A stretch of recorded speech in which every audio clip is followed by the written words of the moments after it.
Assalamualaikum warahmatullahi wabarakatuh. Kembali lagi di channel Pejuang P3K. Sebelum menonton, jangan lupa subscribe, share, like, dan komen ya. Langsung saja kita simak videonya.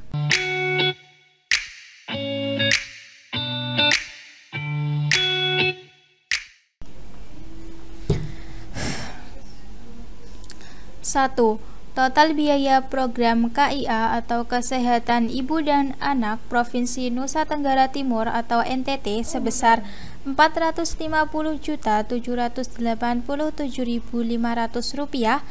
Sumber biaya dari pemerintah pusat dan provinsi. Sumber biaya dari pemerintah kabupaten sebesar 16,78%. Proporsi biaya KIA dari APBD kabupaten sebesar 0,80%. Mekanisme pembiayaan pelayanan kesehatan dari APBD disebut A. Mengikuti asas desentralisasi, B. Mengikuti asas dekonsentrasi, C. Mengikuti asas perbantuan, D. Mengikuti asas perbantuan dan desentralisasi, E. Mengikuti asas desentralisasi dan dekonsentrasi. Jawabannya adalah B. Mengikuti asas dekonsentrasi. Pembahasan. Mekanisme pembiayaan pelayanan kesehatan dari anggaran pendapatan dan belanja daerah atau APBD yang mengikuti asas dekonsentrasi adalah ketika pemerintah pusat atau pemerintah provinsi mengalokasikan dana atau anggaran untuk program atau kegiatan kesehatan ke pemerintah kabupaten atau kota di bawahnya. Dalam konteks ini, pemerintah pusat dan provinsi menyediakan sebagai besar biaya program kesehatan ibu dan anak atau KIA di Provinsi Nusa Tenggara Timur atau NTT senilai Rp450.787.500. Namun, biaya tersebut kemudian ditransfer atau dialokasikan ke pemerintah Kabupaten NTT sesuai dengan proporsi tertentu. Asas dekonsentrasi adalah prinsip di mana pemerintah pusat atau pemerintah tingkat lebih tinggi menyalurkan otoritas dan tanggung jawab untuk melaksanakan program atau kegiatan kepada pemerintah tingkat lebih rendah dalam wilayah administrasinya. Oleh karena itu, mekanisme pembiayaan pelayanan kesehatan dari APBD yang mengikuti asas dekonsentrasi sesuai dengan uraian di atas. 2. Berdasarkan hasil survei pasien dari pihak rumah sakit, antara lain ruang tunggu perlu lebih luas dan lebih nyaman lagi. Hasil survei pasien termasuk dalam program menjaga mutu ditinjau dari waktunya, yaitu A. Prospektif, B. Konkuren, C. Retrospektif, D. Akreditasi, E. Sertifikasi. Jawabannya adalah C. Retrospektif. Pembahasan. Survei pasien yang dilakukan oleh pihak rumah sakit untuk mengevaluasi kepuasan dan masukan dari pasien termasuk dalam program menjaga mutu pelayanan kesehatan secara retrospektif. Retrospektif berarti penilaian atau evaluasi dilakukan setelah suatu peristiwa atau kejadian terjadi. Dalam konteks ini, hasil survei pasien dilakukan setelah pasien menerima pelayanan di rumah sakit. Pihak rumah sakit menggunakan data dari survei tersebut untuk menganalisis kepuasan pasien dan menilai mutu pelayanan yang telah diberikan. Program menjaga mutu pelayanan kesehatan secara retrospektif memungkinkan rumah sakit untuk mengetahui apakah ada aspek-aspek yang perlu ditingkatkan atau diperbaiki dalam layanan yang telah diberikan, seperti masukan dari pasien tentang kebutuhan untuk membuat ruang tunggu lebih luas dan nyaman. 3.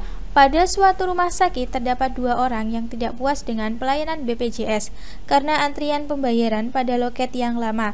Keluhan tersebut merupakan A. Keluhan yang berhubungan dengan tindakan kedokteran, B.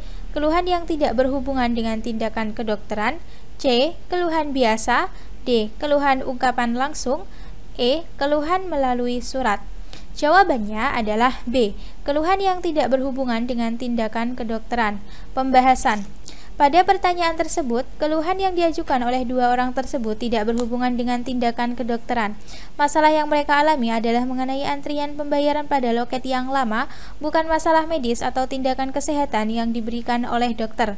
Oleh karena itu, jawaban yang tepat adalah B. Keluhan yang tidak berhubungan dengan tindakan kedokteran. 4. Seorang perempuan berusia dewasa peserta BPJS terlalu sering datang ke puskesmas dengan keluhan sakit ringan seperti pusing, batuk, dan pilek. Padahal ini bisa membeli sendiri obat di apotek atau toko obat. Perilaku pasien BPJS ini berpengaruh pada masalah asuransi. A. Keterlambatan pelayanan kesehatan. B. Kecepatan pelayanan kesehatan. D. Keuntungan ke puskesmas. D. Mendorong pelayanan yang berlebihan. E. Mendorong penggunaan yang berlebihan. Jawabannya adalah D. Mendorong pelayanan yang berlebihan. Pembahasan.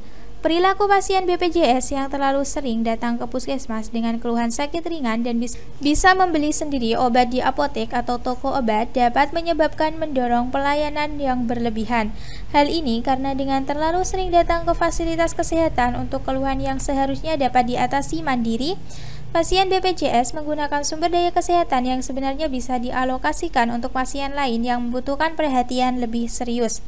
Mendorong pelayanan yang berlebihan dapat menyebabkan beban lebih pada fasilitas kesehatan dan tenaga medis, sehingga menyebabkan keterlambatan pelayanan bagi pasien lain yang benar-benar membutuhkan perhatian cepat dan serius. Selain itu, perilaku ini juga berpengaruh pada penggunaan sumber daya kesehatan secara tidak efisien, yang pada gilirannya dapat berdampak pada berkelanjutan program asuransi kesehatan seperti BPJS. 5. Pihak perawat pada puskesmas seringkali mengambilkan vitamin dan antibiotik terlalu banyak untuk pasien karena biaya pelayanan kesehatan sudah ditanggung BPJS. Merupakan A. Keterlambatan pelayanan kesehatan. B. Kecepatan pelayanan kesehatan. C. Keuntungan ke puskesmas. D. Mendorong pelayanan yang berlebihan. E. Mendorong penggunaan yang berlebihan. Jawabannya adalah D. Mendorong pelayanan yang berlebihan. Pembahasan. Ketika pihak perawat pada puskesmas mengambilkan vitamin dan antibiotik terlalu banyak untuk pasien karena biaya pelayanan kesehatan sudah ditanggung oleh BPJS, hal ini bisa mendorong pelayanan yang berlebihan. Pasien mungkin tidak benar-benar membutuhkan vitamin atau antibiotik dalam jumlah yang besar, tetapi karena mereka tidak membayar langsung, mereka cenderung untuk meminta lebih banyak obat dari yang sebenarnya diperlukan. Perilaku ini dapat menyebabkan penggunaan sumber daya kesehatan yang tidak efisien dan tidak tepat sasaran, serta meningkatkan beban pada sistem kesehatan secara keseluruhan. Selain itu, mendorong pelayanan yang berlebihan juga dapat mengarah pada risiko penyalahgunaan obat dan resistensi antibiotik jika antibiotik dikonsumsi secara tidak. 6. Perekam medis di Rumah Sakit X memiliki waktu dinas dari pukul 8 sampai dengan 16 WIB untuk memberikan pelayanan rekam medis setiap harinya, sedangkan Rumah Sakit X beroperasi 24 jam setiap harinya untuk memberikan pelayanan medis kepada masyarakat yang mengalami keluhan pada kesehatannya.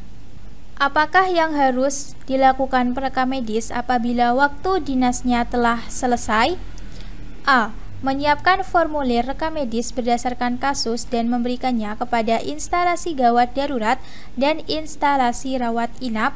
B. Menyiapkan rekam medis sementara dan memberikannya kepada instalasi gawat darurat dan instalasi rawat inap. C. Tidak mengunci pintu instalasi rekam medis agar petugas yang memerlukan rekam medis bisa mengambil langsung di rak penyimpanan. D. Memberikan kunci instalasi rekam medis kepada instalasi gawat darurat dan instalasi rawat inap yang membutuhkan. E. Menyediakan rak rekam medis di setiap instalasi, rawat jalan, rawat darurat, dan rawat inap. Jawabannya adalah B. Menyiapkan rekam medis sementara dan memberikannya kepada instalasi gawat darurat dan instalasi rawat inap. Pembahasan. Ketika waktu dinas perekam medis telah selesai dan Rumah Sakit X beroperasi selama 24 jam setiap harinya, perekam medis harus menyiapkan rekam medis sementara untuk pasien yang datang di luar jam kerjanya atau setelah pukul 16 WIB. Rekam medis sementara ini akan diberikan kepada instalasi gawat darurat dan instalasi rawat inap sebagai pengganti rekam medis utama yang belum dapat diproses oleh perekam medis yang telah pulang.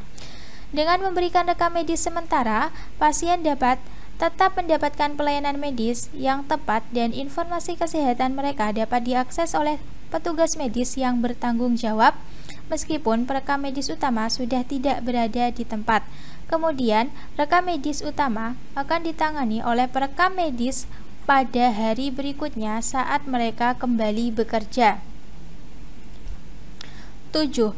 Tuan Y harus dilarikan ke instalasi gawat darurat atau IGD Rumah Sakit X karena terkena serangan jantung pada saat beliau bermain tenis oleh teman bisnisnya. Apakah yang harus dilakukan perekam medis di IGD Rumah Sakit X terhadap Tuan Y? A. Meminta teman Tuan Y untuk menyelesaikan administrasi terlebih dahulu sehingga Tuan Y bisa mendapatkan pertolongan dari tim medis. B. Mempersilahkan tim medis untuk memberikan pertolongan kepada Tuan Y. C. Mempersiapkan berkas rekam medis untuk Tuan Y. D. Mewawancarai Tuan Y tentang identitasnya. E. Memberikan berkas rekam medis milik Tuan Y kepada tim medis. Jawabannya adalah B. Mempersilahkan tim medis untuk memberikan pertolongan kepada Tuan. Pembahasan.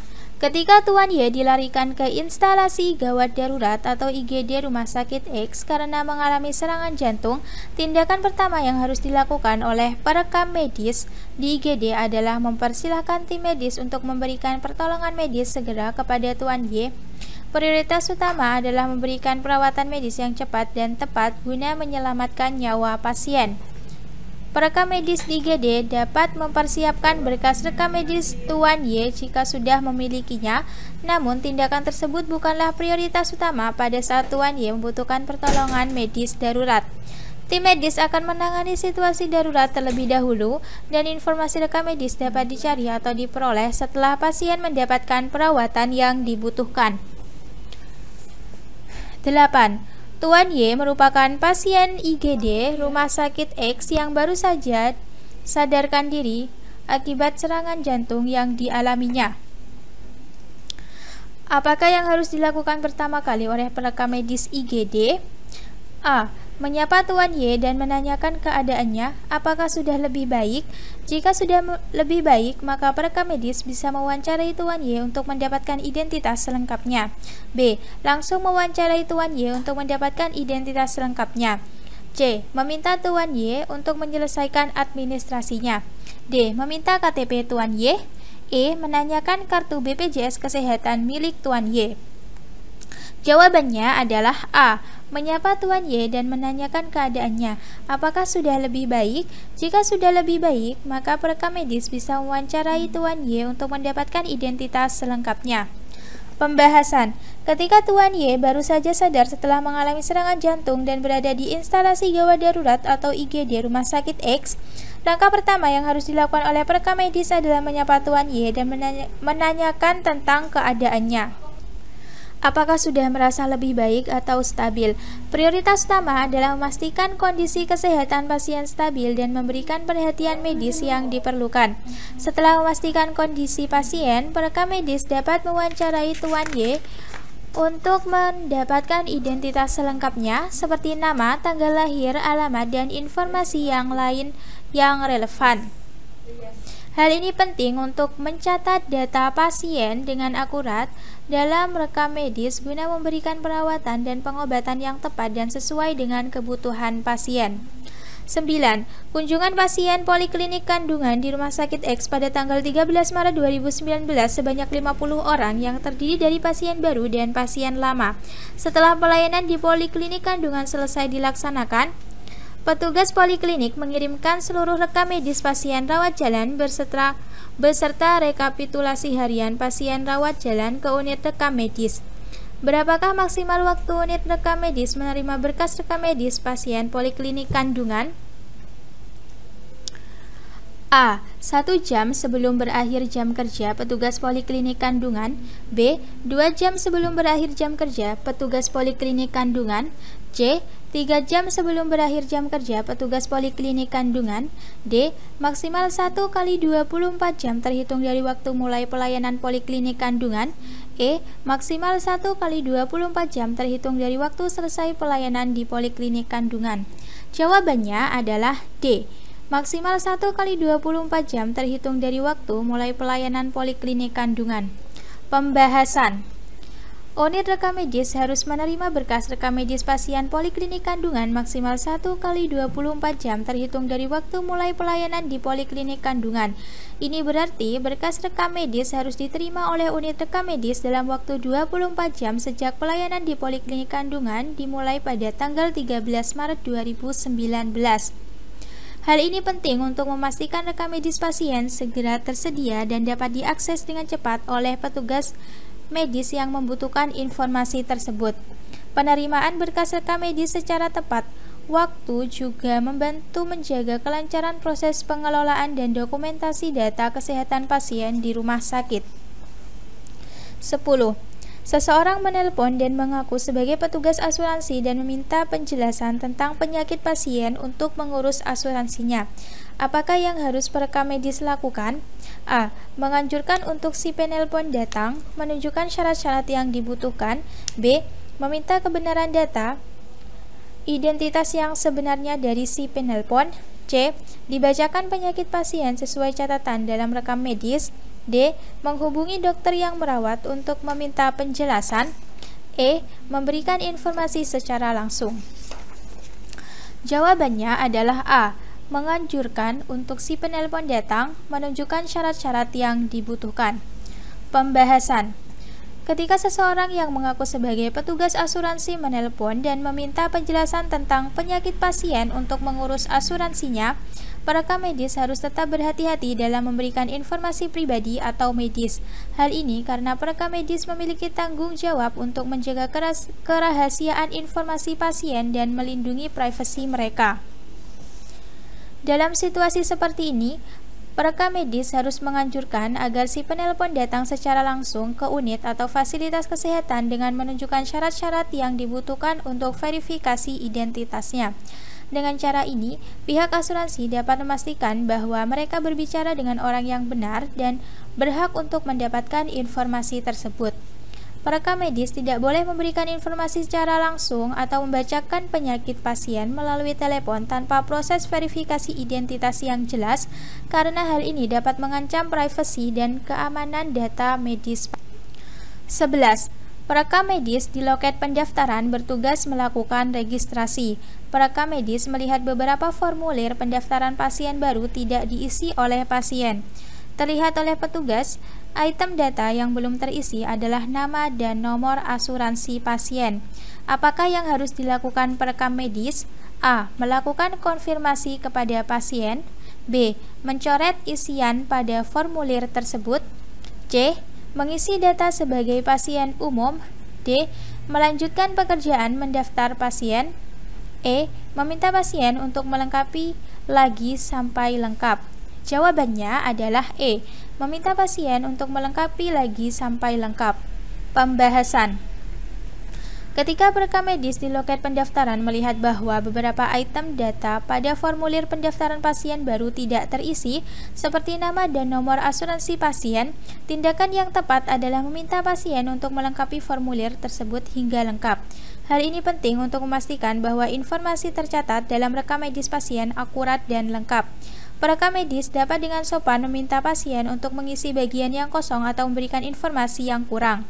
Dengan melibatkan pasien dalam proses pengisian formulir, perekam medis dapat memastikan bahwa data yang tercatat adalah benar dan sesuai dengan identitas pasien.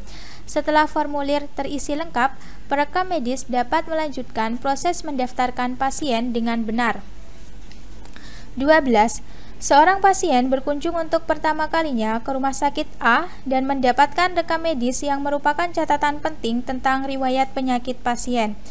Setelah pasien selesai pelayanan, maka rekam medis milik pasien akan disimpan di ruang penyimpanan rekam medis. Bagaimanakah perekam medis menyimpan rekam medis pasien baru? A. Menyimpan rekam medis pasien berdasarkan nama pasien. B. Menyimpan rekam medis pasien berdasarkan nomor pasien masuk atau admission number. C. Menyimpan rekam medis pasien berdasarkan tanggal masuk pasien pertama kali. D.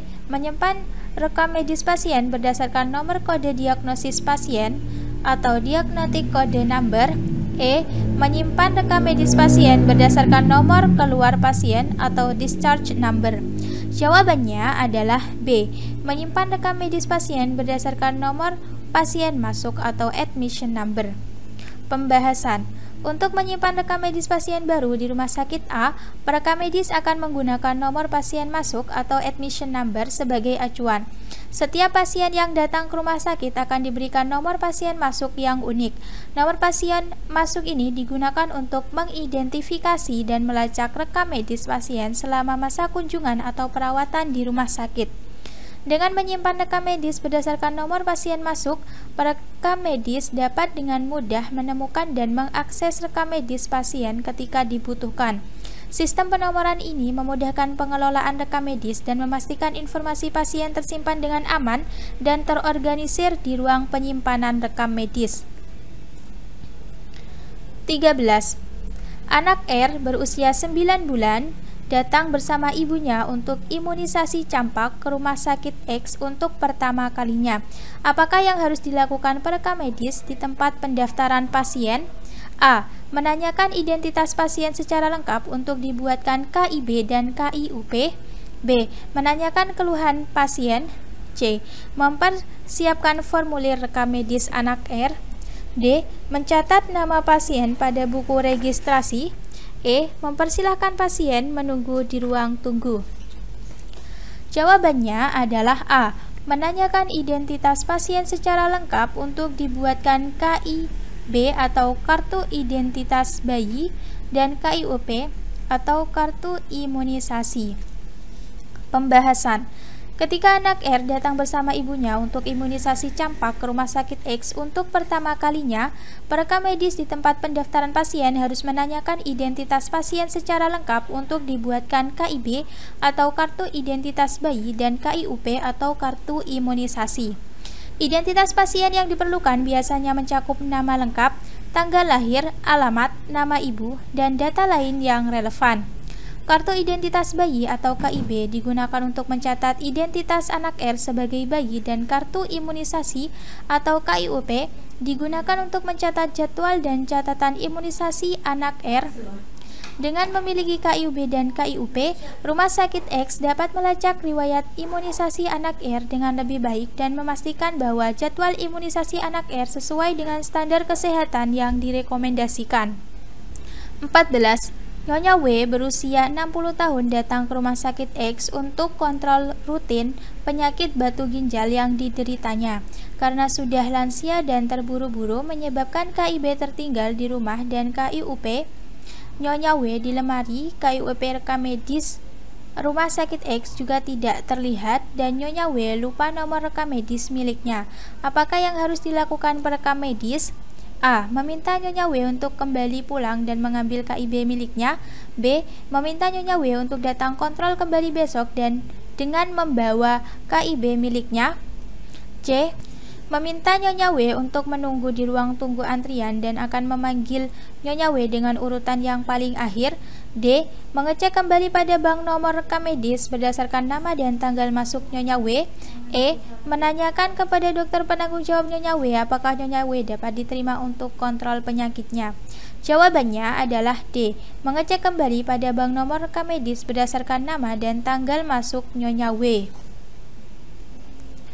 Pembahasan. Ketika Nyonya W datang untuk kontrol rutin di rumah sakit X dan tidak membawa KIB miliknya dan KIUP di lemari KIUP rekam medis rumah sakit X juga tidak terlihat dan Nyonya W juga lupa nomor rekam medis miliknya, perekam medis harus mencari alternatif untuk menemukan nomor rekam medis Nyonya W.